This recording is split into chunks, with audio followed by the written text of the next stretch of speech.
Hello and welcome back to my YouTube channel. I've had a bit of a week and I didn't get round to reading anything, so I don't have any books immediately to talk about, so I'm falling back on what everyone does when they don't have the energy to do a proper YouTube video. So I am doing the finally fall tag. Even though everyone already did it at the start of September, I'm doing it now that it's more into fall. Or autumn, as I say. I'm British. It's the finally autumn tag for me. Deal with it. This is going to be a good opportunity. I've already drafted up my list of the books I'm talking about in this, and it's going to be full of childhood favourites, as it turns out, so yeah, I'm excited to talk about these. I'll get straight into it. The first question / prompt is, in autumn, yes, I'm changing fall to autumn again. The air is crisp and clear, name a book with a vivid setting, and for that I am picking The Star of Kazan by Eva Ibbotson. Now this is a pretty old book by now, I think. This was sort of a classic back when I was like 8, 9, 10-ish, and it's about a girl called Annika who is an orphan, and so she is raised by the servants of a huge house who take care of some academics in Austria. But all she wants is to find her mother, until one day a very rich lady comes in and says that she is her mother, and so she is taken away into a completely different world and sort of discovers what family really is and where she feels that she belongs. So it is set in Austria, where I believe Eva Ibbotson lived when she was still alive or grew up, and the setting is just beautiful. The descriptions of Austria, from the tiny little village that Annika lives in, to the mountains, to the aristocrat's house that she then moves to the food and the people. It is all so beautifully described, and I went on holiday to Austria about 5 years ago now, and I read this book while I was there, and it was just an incredible experience getting to read about this beautiful, beautiful European country, sort of set maybe, I don't know, a period before now. It's such a vivid setting, such a beautifully described setting, and it's generally a really, really sweet book, which I love. And it gives me sort of an autumny vibe, because the amount of descriptions of spiced pastries and apple strudel I feel is very autumnal. God, if you never wanted an apple strudel before, you will once you've read this book. Prompt number 2 is, nature is beautiful but also dying. And every time I read that I'm just like, ah, nice. Nature is beautiful but also dying. Name a book that is beautifully written but covers a very heavy topic such as loss or grief, and for that I have picked Words in Deep Blue by Kath Crowley. You will remember this if you've seen my BookTube newbie tag, because this is one of my favourite books ever. I've read it twice and it is just excellent. It is about a girl called Rachel who lost her brother in a sea accident. He drowned even though he was a professional diver and swimmer, and so while she is learning to cope with the death of her brother at the hands of something he really, really loved, she ends up having to go and work at this bookshop, which is run by a guy she used to have a crush on. It's a second-hand bookshop, and the really cool thing about it is that they have a section of books where you can write in them, and so people will use it to annotate their favourite books, to leave notes to each other. And back when she had a crush on Henry, the guy who runs the shop, she left him a love note in there. So it is a story about her sort of learning to love life again and learning to make peace with the ghosts of her past. And this book is just so beautiful. It is one of the books I absolutely adore, and it is so endearingly written, it is so beautifully written, but it deals with grief and loss and heartbreak, and Henry has his own stuff he's dealing with. His parents are split up, and finally the time is coming where the bookshop can't support itself and they're having to discuss selling it, and so he is having to try and learn to move on from his childhood in this beautiful shop, potentially, while reconnecting with Rachel. It's a whole difficult thing between the two of them and with the individual circumstances they both have going on, but it is beautifully written, quite heavy, but ultimately is just, beautiful. I love it. One of those books that I couldn't really recommend to more people.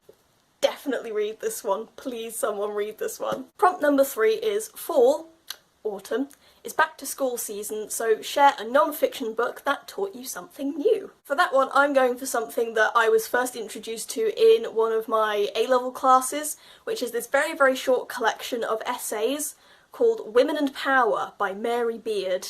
Now, Mary Beard is a classics writer, I believe, but she writes broadly non-fiction, and this, firstly, has the most beautiful shiny cover ever, which has its own symbolism behind it. This is a little compilation of 3 revised essays that she spoke at various conferences about women and power and how women are subordinate typically, and therefore how women interact with power and how they can try to get into power. And it was one of those things I read that really changed a lot of my perspectives, because of course everyone knows that we don't still have equality yet, regardless of what some people may like to say, but this addresses it in such an interesting way, talking about how even though we have progressions like, for example, when Hillary Clinton ran for office in 2016, the way that she was forced to present quite masculinely and wear suits in the talks and to be quite masculine. Talked about Margaret Thatcher having vocal coaching lessons to lower her register so that she seemed more powerful, and just a whole load of other things. It starts with the little anecdote of the first time in literature that a woman was told to be quiet by a man, and reading that as the opening to these essays really did just make me go, ooh, this is good. It's a really eye-opening collection. It's very, very short. This is barely 100 pages. It is a very, very little slim volume, and thoroughly interesting. I think if you are interested in any way in the fairly sort of basic levels of feminism, but going into them in a little bit more depth, would recommend. I enjoyed it. Prompt number 4 is, in order to keep warm, it's important to spend time with people that we love. Name a fictional friend group / family / household that you would like to be a part of. Now, I have a slightly strange answer for this one, not least because of the context of the household in this book, but the answer I'm giving for this one is the Solar family from A Semi-Definitive List of Worst Nightmares. Now, this is a strange answer if you have read A Semi-Definitive List of Worst Nightmares, because Esther, the main character, and her family, the Solars, are all mad and anxious and mentally unwell. The premise of the book is that Esther and the rest of her family, the Solars, have all been cursed since a very distant relative of theirs interacted with death. And since then they have all been cursed that one thing will lead to them dying, and so since then all of them will avoid whatever it is that could possibly kill them. So her father locked himself in the basement of the house and hasn't come out in decades. Her brother is terrified of the dark and so has to have lights on everywhere constantly. And she, Esther, hasn't worked out what it is yet that could possibly kill her. So she has a semi-definitive list of all the things that she thinks might kill her.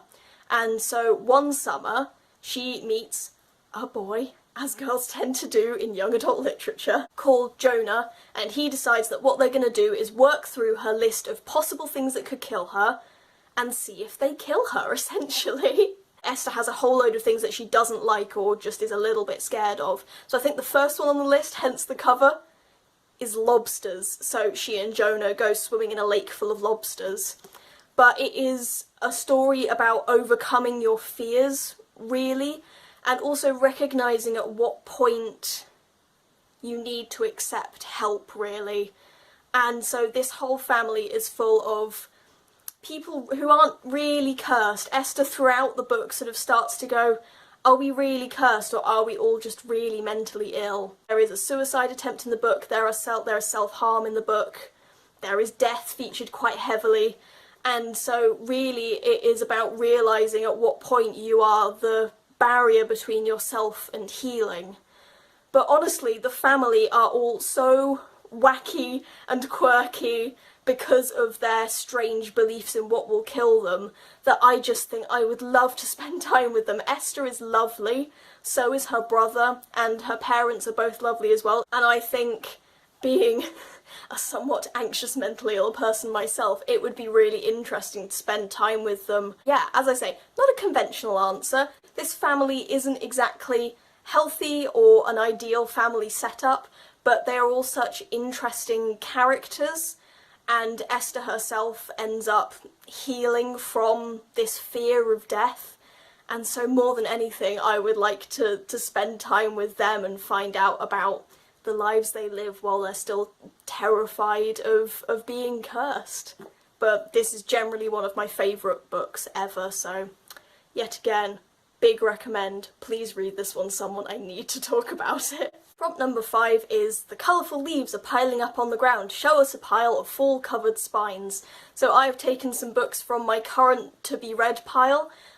These are ones that I actually organically collected because they were the ones I wanted to read next, but when I had them on my bedside table where I leave my sort of priority reading, I went, these make some really nice Halloween-y colours. I should definitely use this in a YouTube video at some point, so here are the books that I would like to read fairly soon in a nice little fall, autumn coloured pile. Here's my little stack.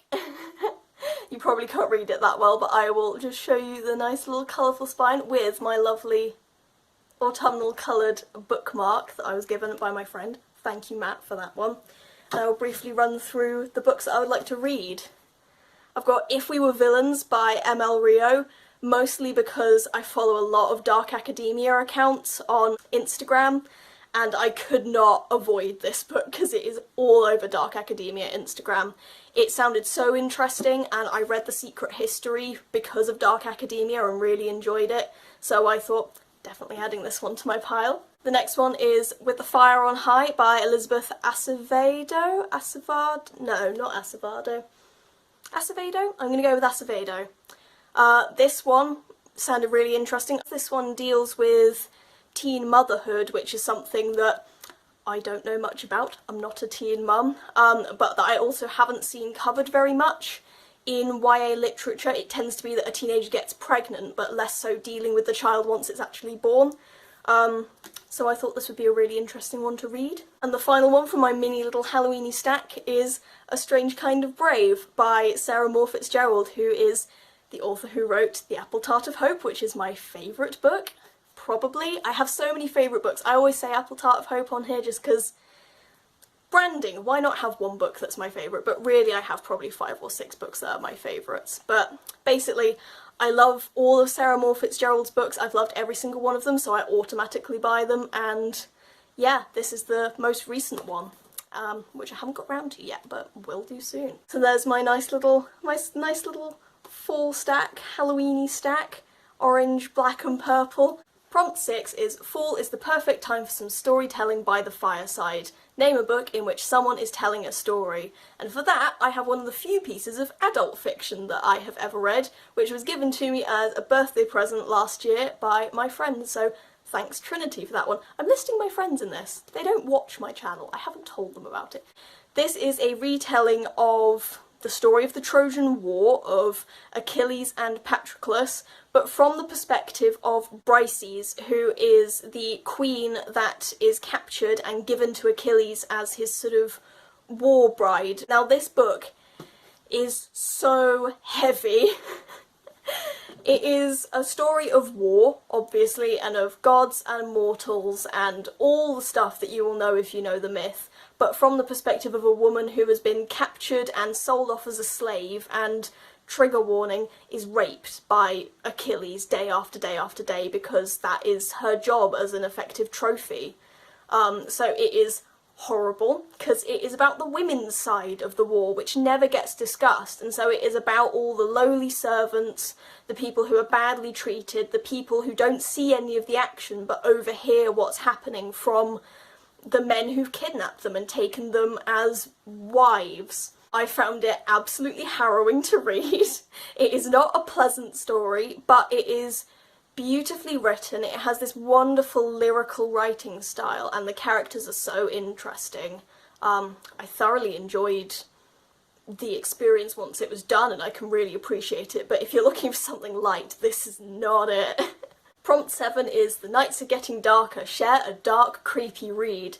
Now, I don't have many books that fit this category. I'm not really into the horror genre or anything particularly creepy. However, my one exception to that rule is anything by Frances Hardinge. She is probably the closest thing to a young adult gothic novel writer that I could think of. The book specifically by her that I'm picking for this one is The Lie Tree, which was the Costa Award winner in 2015, and it very, very rarely goes to child/young adult books, so this was a game changer. But her writing style is always that sort of, I don't want to say Lovecraftian because it's definitely not Lovecraftian, but it's that sort of grimy, not disgusting, not gross, but that kind of dark, gritty kind of gothic writing. She writes creepy stories. She writes unashamedly creepy stories with, you know, I've read Cuckoo Song by her, which has a possessed doll in it. The Lie Tree is about a tree that essentially fixes shit for you if you tell it lies that you want fixed. It's creepy. It's undeniably creepy. I've read a number of her books now, and she tends to write in historical settings, which definitely helps with the sort of gothic vibe.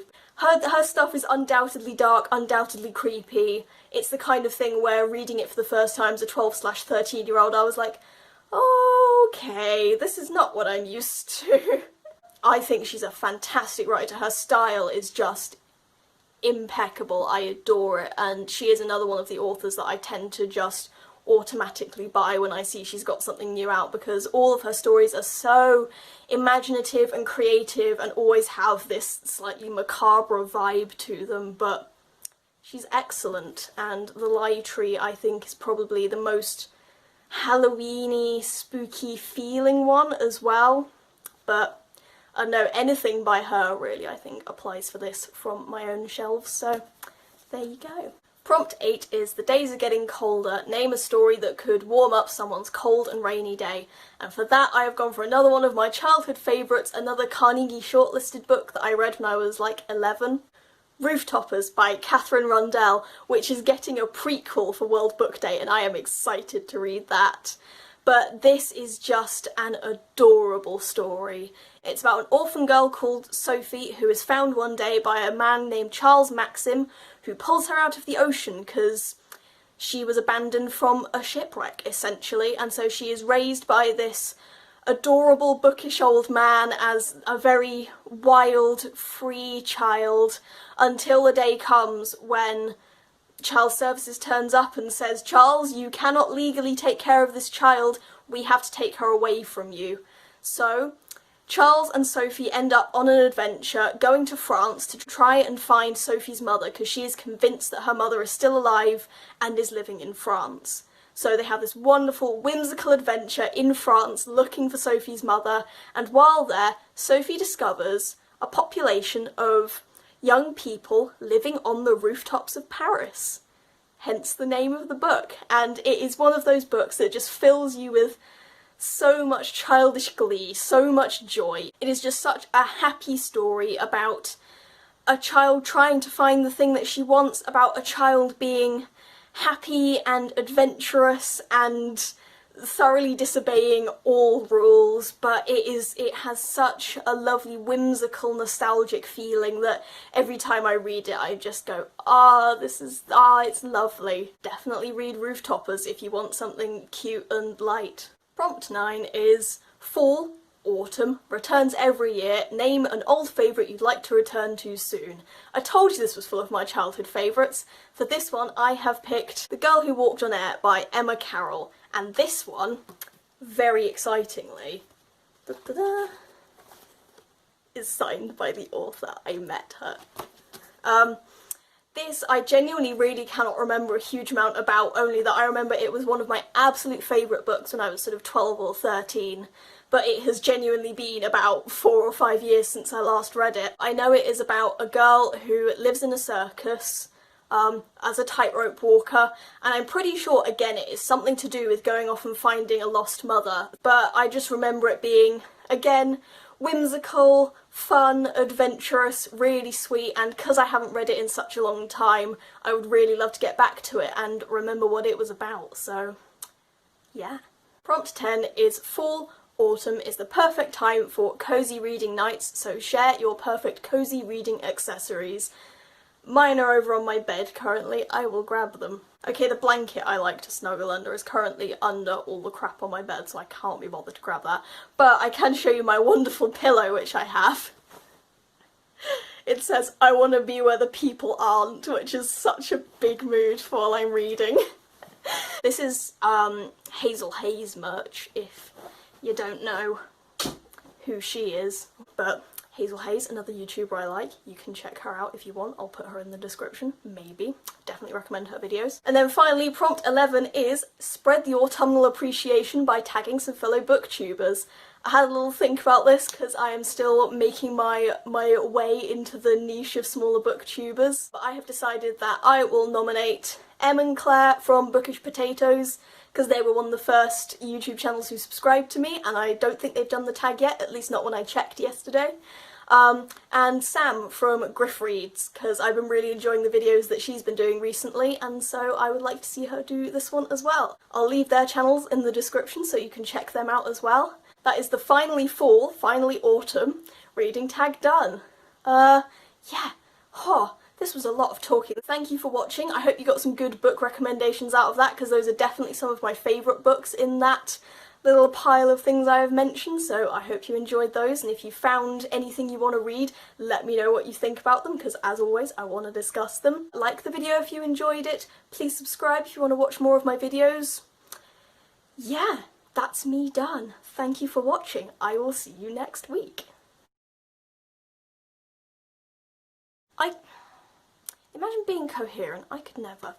No, I can't remember it. I keep trying to say it though, I can't remember it. I need to slow down because I'm forgetting to breathe. And I don't know what you guys have heard, but breathing's quite healthy for you. I feel like we need to appreciate my autumnal outfit though. I did deliberately wear my most autumnal coloured cardigan for this video.